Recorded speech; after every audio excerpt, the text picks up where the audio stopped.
और तलबाए तालिबात किराम, अल्लाह तबारक व तआला ने हमें आज़ादी का ये जो दिन दिया है, ये सिर्फ यूं ही हमें मैसर नहीं हो गया। इसके लिए हमें पसीने से ज्यादा खून को बहाना पड़ा।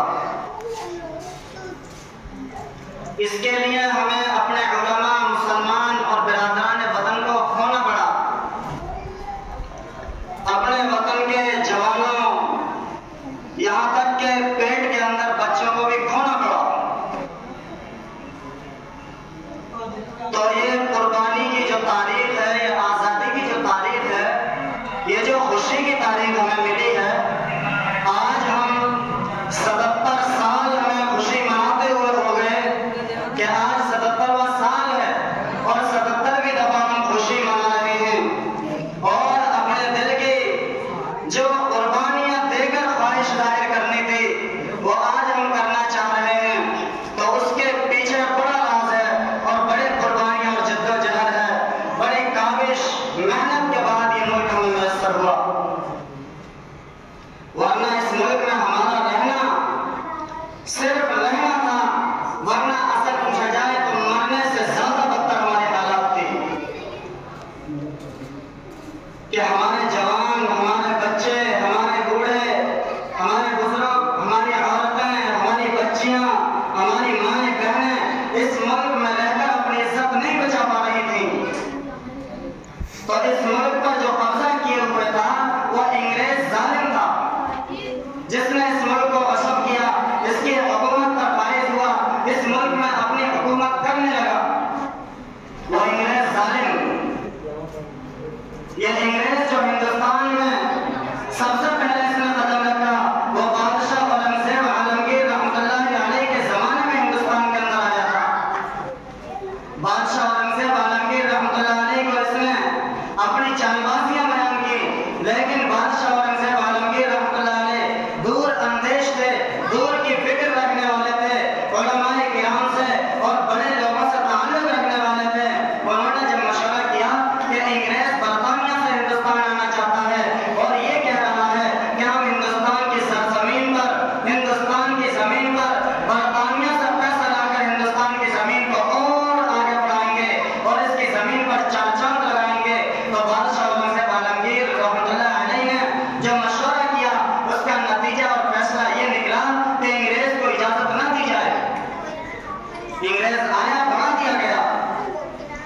दोबारा अंग्रेज आया तो बादशाह जहांगीर रहमतुल्लाह अलैह का जमाना, लेकिन बादशाह जहांगीर दूर अंदेश नहीं था, दूर की सोच रखने वाला नहीं था। वो बड़ा बदजहन निकला कि वो ये बात समझ ही ना सका, अंग्रेज की चालबाजी समझ ही ना सका कि मैं जिस अंग्रेज जालिम को इजाजत दे रहा हूँ इस मुल्क में रहने की, वो मुल्क को तरक्की पर पहुंचाएगा, मुल्क को आगे बढ़ाएगा, ये मुल्क वालों को अपना गुलाम बनाकर जिंदगी बसर करेगा। वो समझ ना सके और इजाजत दे दी। तो 1601 में हिंदुस्तान में अंग्रेज आया और बहरीन जहाज के जरिए, यानी कलकत्ता की तरफ से जहाज के जरिए, समुद्री जहाज के जरिए हिंदुस्तान में अंग्रेज दाखिल हुआ और वहां दाखिल होकर उसने 1608 ईस्वी में, 1601 में आया, 7 साल के बाद 1608 ईस्वी में ईस्ट इंडिया कंपनी के नाम से उसने अपनी एजेंसी खोली, अपनी कंपनी बनाई और उस कंपनी की तरफ से जो माल और जायदाद को कुछ वक्त तक हिंदुस्तान में लगाने लगा, ताकि हिंदुस्तान के हुक्मरानों को, हिंदुस्तान की आवाम को, हिंदुस्तान के बाशिंदों को, हिंदुस्तान में रहने वाले लोगों को ये एहसास न हो कि अंग्रेज हमारे पास, हमारे ऊपर जुल्म करना चाहता है। चंद दिन से इस तरह चालबाजी की, लेकिन अंदर का जहर जो उसके अंदर पिया हुआ था और पिलाकर जो भेजा गया था, वो जहर उगलना था कि 1608 ईस्वी में ईस्ट इंडिया कंपनी के नाम से उसने ये बनाई और 1600 में आया। 1701 तक अंग्रेज पूरे 100 साल में जायजा कर चुका था कि हिंदुस्तान के हुक्मरानों पर, हिंदुस्तान के अवाम पर, हिंदुस्तान के तमाम बाशिंदों पर, हिंदुस्तान में बसने वाले तमाम लोगों पर मैं हुकूमत किस तरह कर सकता हूँ, किस तरह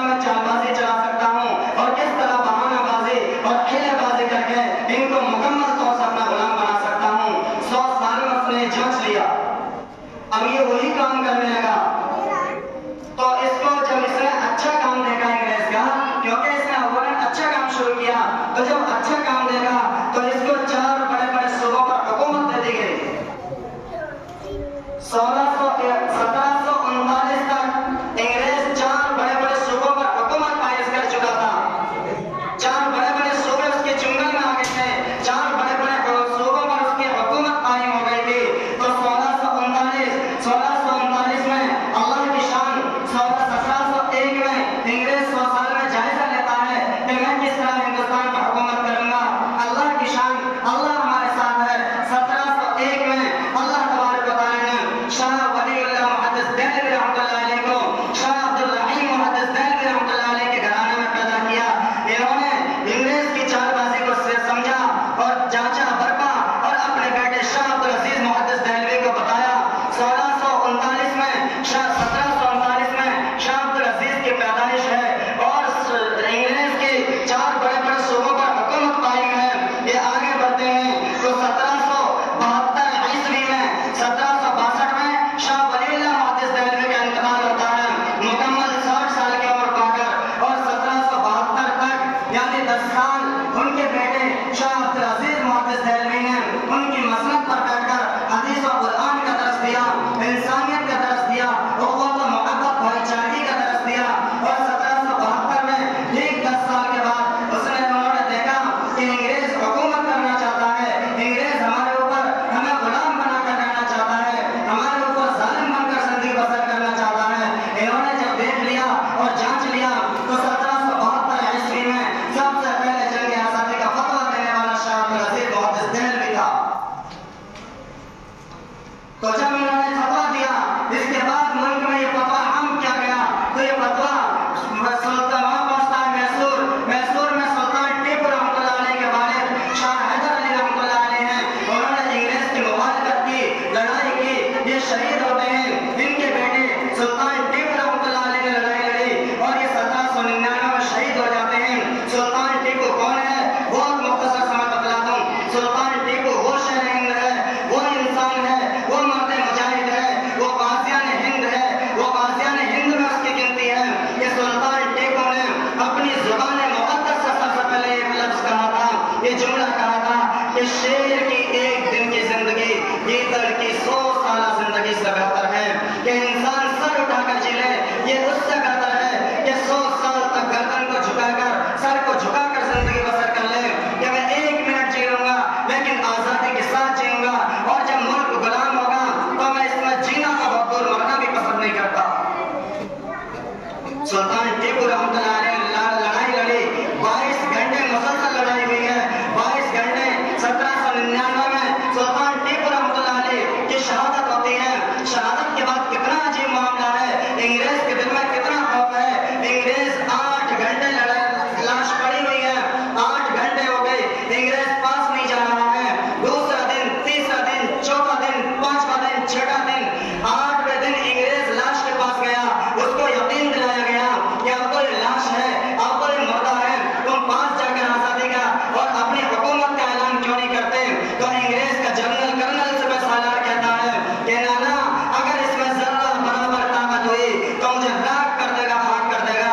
अंग्रेज के अंदर सुल्तान टीपू की लाश का भी इतना खौफ था।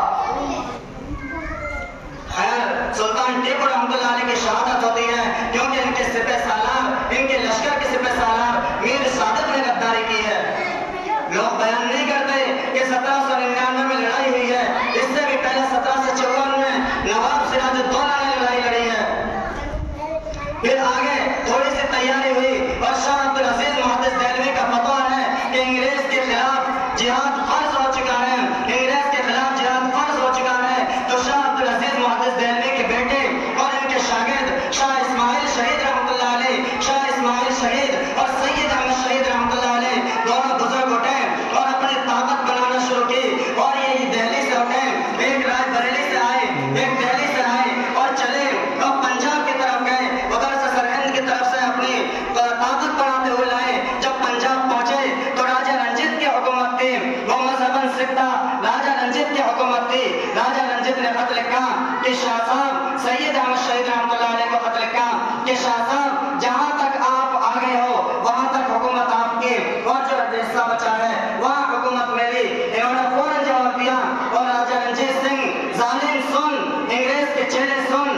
तू ये चाहता है कि शाह अब्दुल अजीज अपने हुकूमत जमाने के लिए आया है? नहीं नहीं, मैं हुकूमत करने के लिए नहीं आया हूँ, मैं यहाँ जुल्म करने के लिए नहीं आया हूँ, मैं हुकूमत करने के लिए नहीं आया हूँ, मैं मुसलमानों की हुक्मरानी के लिए नहीं आया हूँ, मैं तो इस्लाम, मुसलमान, हिंदुस्तान को बचाने के लिए आया हूँ। तो अंग्रेज के साथ में मिलकर हिंदुस्तान पर नाजायज कब्जा करना चाहता है, मैं ऐसा नहीं होने दूंगा। जब तक वतन में जान बाकी रहेगी, शाह इस्माइल शहीद कदम आगे बढ़ाता रहेगा। 22 मई इतवार का दिन है। शाह इस्माइल शहीद का ऐलान आगे बढ़ते रहे, बढ़ते हुए बालाकोट की पहाड़ी पर गए और ऐसी लड़ाई लड़ी, कोई बता न सके। ये 4 मई की लड़ाई है, ये 4 मई, उसके बाद 9 मई फिर इनका इंतकाल हो जाता है। ये 1831 का वाकया है। इसके बाद ये जंग हुई, ये 3 जंग हो गई, लोग बयान नहीं करते। और फिर इससे आगे पूरे 26-27 साल तक खामोशी के साथ अपनी ताकत बनाई। और ये वक्त आता है 1857 का, कि 1857 में पूरे 26-27 साल के बाद ये ताकत बनाई। और फिर एक लड़ाई लड़ी, हाजी इमदादुल्लाह महाजिर मक्की, मौलाना कासिम नानोतवी, हुज्जतुल इस्लाम ने कहा गया, मौलाना मोहम्मद कासिम नानोतवी, मौलाना रशीद अहमद गंगोही, मौलाना जाफर थानेसरी रहमतुल्लाह अलैह, हमारे बड़े बड़े अकाबिर इसमें शरीक हुए। और दिल्ली में एक जश्न हुआ, एक प्रोग्राम किया गया, एक मीटिंग जमाई गई। और मौलाना कासिम नानोतवी ने, मौलाना रशीद अहमद गंगोही ने, मौलाना जाफर थानेसरी ने, मौलाना सलाउल्लाह अहमद तसरी रहमतुल्लाह अलैह ने, बड़े बड़े उलमा ने मशवरा किया कि अब क्या करना चाहिए। इसमें बिरादरान या वतन भी है, लेकिन क्या करना चाहिए। मौलाना कासिम नानोतवी ने कहा कि देखो, अगर तुम खामोश बैठ जाओगे, हिंदुस्तान पर अंग्रेज हुकूमत करेगा, तुम्हें गुलाम बना रखा है, बिल्कुल गुलाम बना लेगा, तुम्हें अपनी जूतियां साफ करवाएगा, तुमसे अपनी चाय के कप साफ करवाएगा, लेकिन तुम्हें हुकूमत नहीं देगा, तुम्हें आजादी की जिंदगी बसर करने नहीं देगा। तुम अगर आजादी चाहते हो तो अंग्रेज के खिलाफ लड़ो। एक शख्स खड़ा हुआ और कहने लगा, हजरत आप लड़ाई की क्या बात कर रहे हो? हजरत आप क्या बात कर रहे हो?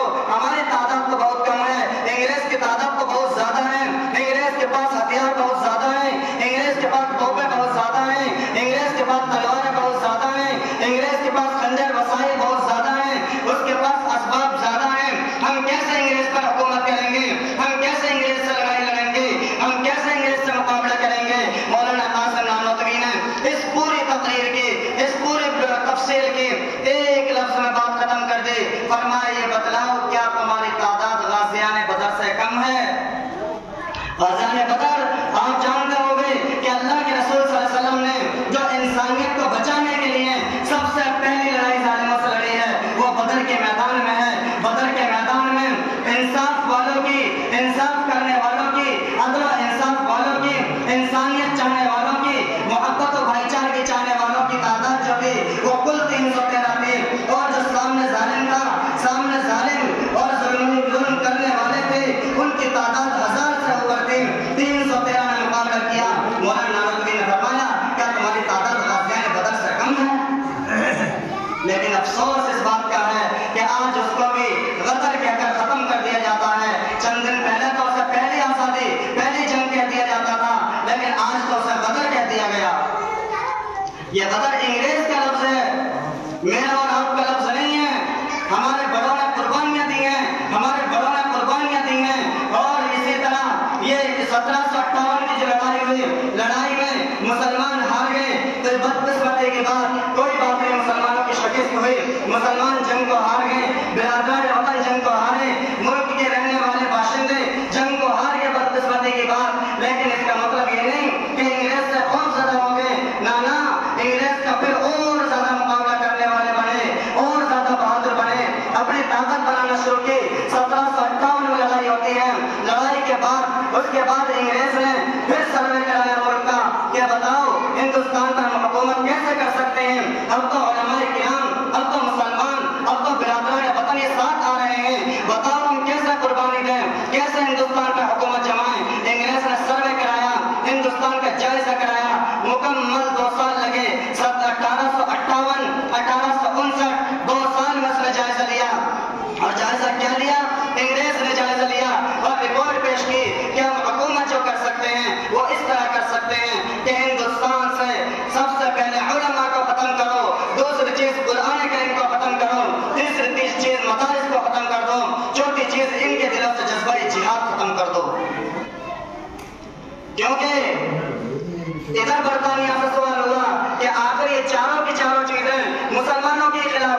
कहने लगे कि जितनी अहलियत, जितना जज्बा जिहाद, जितना मुल्क को आजाद कराने की फिक्र, तमद्दुन, कोशिश, काविश, मेहनत मुसलमान कर रहा है, दूसरा नहीं कर रहा है। इसलिए तुम मुसलमानों को खामोश कर दो, इनके ईमान को जज्ब कर लो, तुम हिंदुस्तान पर हुकूमत कर लोगे। तो ये 1859 में ये जायजा हुआ। 1860 में पूरे हिंदुस्तान में अंग्रेज ने फैला दिया, ये पर्चा फैलाया, अपने जायजे का फतवा फैला दिया कि हिंदुस्तान में जहां टोपी दाढ़ी वाले मिले उन्हें कत्ल कर दिया जाए।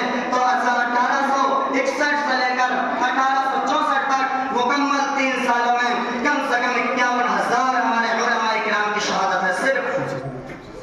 सिर्फ उलमाए किराम की बता रहा हूँ। अवाम अलग, बिरादरान वतन अलग हैं, उनकी कोई तादाद नहीं। 51,000 हमारे उलमा की तादाद है 3 साल के अंदर। दिल्ली शहर के अंदर 3,000 मदरसे गिराए गए थे। 1,000 मदरसे ऐसे थे जिनमें मौलवियत तक की पढ़ाई थी। यूं ही नहीं, 4 लाख कुरान करीम के नुस्खे अंग्रेज ने जलाए थे कि कैसे भी इस चीज को खत्म करें। लेकिन नाना, अल्लाह ने फरमाया इन्ना नहनु नज़्ज़लना ज़िक्र व इन्ना लहू हाफ़िज़ून, कि मैंने ही नाज़िल किया है, मैं ही इबादत करने वाला हूँ। मैं इबादत कुरान की भी करूंगा और कुरान की इबादत करने वालों की भी हिफाजत करूंगा। अल्लाह ने हमारी भी हिफाजत की। अंग्रेज आया था कि हिंदुस्तान से उलमा को, मुसलमानों को खत्म कर दिया जाए, लेकिन अल्लाह ने फैसला किया कि उलमा मुसलमान हिंदुस्तान में रहेंगे, ता क़यामत इंशाअल्लाह रहेंगे, लेकिन अंग्रेज को हिंदुस्तान से निकाल दिया। ये फैसला अल्लाह का था। खैर, ये फैसला अंग्रेज ने कर दिया, तो इसका असर ऐसा हुआ कि जब कोई लाश यानी इंतकाल हो जाता था तो 15-15 मील तक लोग रोडों पर अपने मैयत को रखे रहते थे कि शायद कोई टोपी डालने वाला आ जाए और जनाजे की नमाज पढ़ा दे। कोई जनाजे की नमाज पढ़ाने वाला नहीं था। थामिसन अपनी तारीख में लिखता है कि मैं जब अपने महल के अंदर दहली में आया तो मैंने देखा पीछे से मुर्दार की बू आ रही है। मैंने खेमे के पीछे मुर्दार जलने की बू आ रही है। मैं खेमे की छत पर चढ़ा, मैंने देखा क्या है देखो तो सही। मैंने देखा कि अंग्रेज आग जलाए हुए हैं, 40 उलमा को हड़ताल लाया जा रहा है। और अंग्रेज कहता है कि तुम यूं कहते हो हम 1857 की जंग में शामिल नहीं थे, यूं कहते हो हम 1857 की जंग को बदर मानते हैं, तुम यूं कहते हो हम 1857 की जंग को जंग नहीं मानते। हम तुम्हें रिहा कर देंगे, हम तुम्हें फैसिलिटी देंगे, हम तुम्हें जमीन देंगे, हम तुम्हें जायदाद देंगे, हम तुम्हें अरबपति बना देंगे। लेकिन कुर्बान जाइए उलमा पर कि एक आलिम ने भी अपनी जुबान से ये लफ्ज नहीं कहा कि हम 1857 की जंग को जंग नहीं कहते। एक आलिम ने भी ये लफ्ज नहीं कहा कि हम 1857 की जंग को कदर मानते हैं।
तौहीद है। हमारे उलमा की गर्दनों में रस्सी बांधकर इनको खींचा गया कि मुल्क पाकिस्तान की नफरत क्यों करते हो।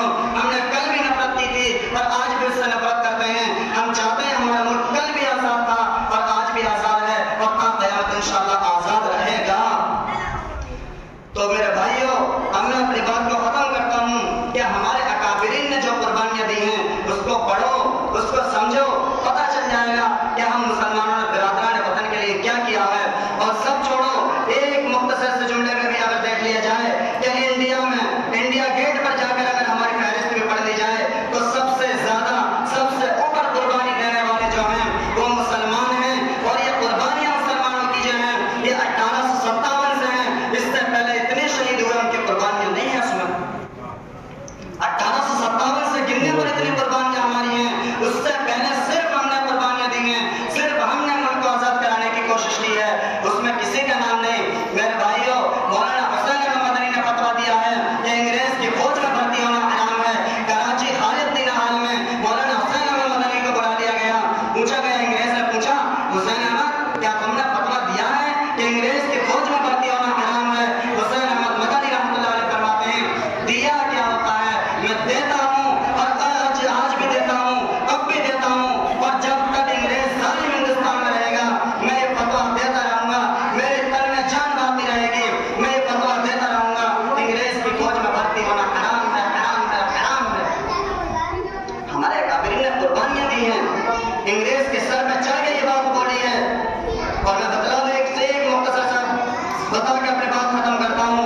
मौलाना अबुल कलाम आजाद को अंग्रेज वायसराय ने बनाया और अंग्रेज वायसराय ने कुछ सवाल किए। मौलाना अबुल कलाम आजाद रहमतुल्लाह अलैह ने सवाल किए, एक तरफ मौलाना अबुल कलाम आजाद, एक तरफ अंग्रेज वायसराय, दूसरी तरफ बीच में इन दोनों की तर्जमानी करने वाला। तो बीच का जो तर्जमानी करने वाला था वो गड़बड़ी कर रहा था, वो गलत बयानी कर रहा था दोनों तरफ। मौलाना अबुल कलाम आजाद बात कर रहे हैं उर्दू में, अंग्रेज जालिम बात कर रहा है इंग्लिश में। तो किसी ने पूछा कि तुम अंग्रेज से पूछा कि जज साहब आप जब इंग्लिश जानते हैं, उर्दू जानते हैं, तो मौलाना से उर्दू में बात क्यों नहीं करते? आपके तर्जमानी करने वाला तो गलत बयानी कर रहा है, कैसे इंसाफ होगा, कैसे हुकूमत सही रह सकेगी, तुम अपने आप उर्दू में बात क्यों नहीं करते? तो अंग्रेज जज ने कहा, इसका जवाब मैं नहीं दे सकता, इसका जवाब अगर है तो मौलाना के पास है, इसका जवाब मौलाना ही दे सकते हैं, मैं इसका जवाब नहीं दे सकता।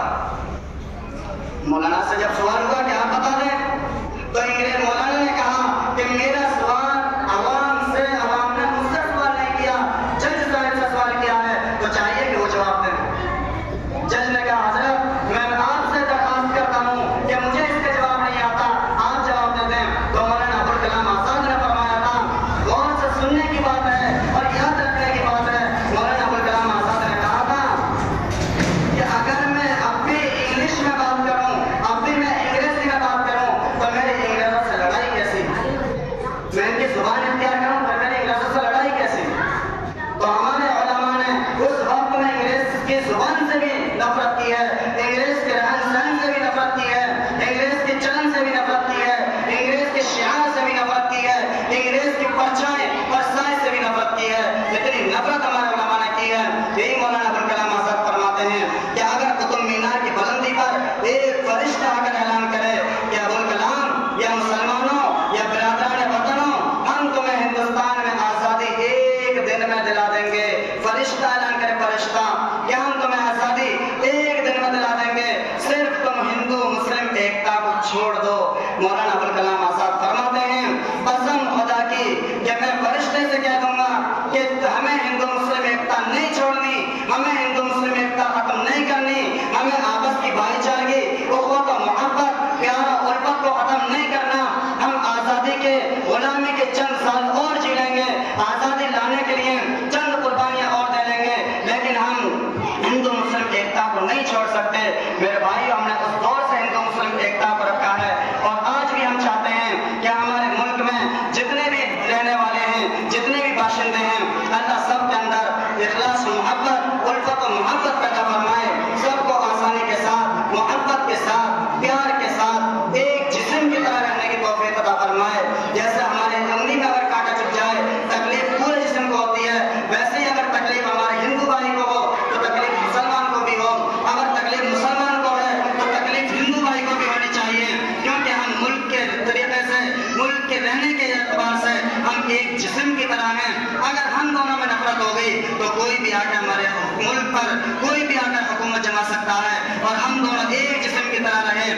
किसी की आंख में दम नहीं कि हमारे मुल्क की तरफ देख ले, किसी के कदम में दम नहीं हमारे मुल्क की तरफ बढ़ा ले, किसी के हाथ में दम नहीं हमारे मुल्क की तरफ दिखा ले। इसलिए हमें चाहिए कि आपसी मेल मोहब्बत को फरोग दिया जाए, आपसी मेल मोहब्बत को बढ़ाया जाए। जहाँ भी बात की जाए मेल मोहब्बत की जाए, जहाँ भी बात की जाए अदल और इंसाफ की जाए, इंसानियत की जाए, इसी में भलाई है। अल्लाह ताला हमको अपने मुजाहिदीन ने आज़ादी ने जो कुर्बानी दी है उनके अल्लाह उनके कब्रों पर करोड़ों रहमत नाज़िल फरमाए और इनको बेहतरीन सिला, बेहतरीन अजर जन्नतुल फिरदौस में कुर्बानियों के बदले अता फरमाए। हमारे मुजाहिदीन ने जो कुर्बानियाँ दी हैं अल्लाह उनकी कब्र को जन्नत की वादी बनाए, अल्लाह उनकी कब्र को जन्नत का बाग बनाए। वाह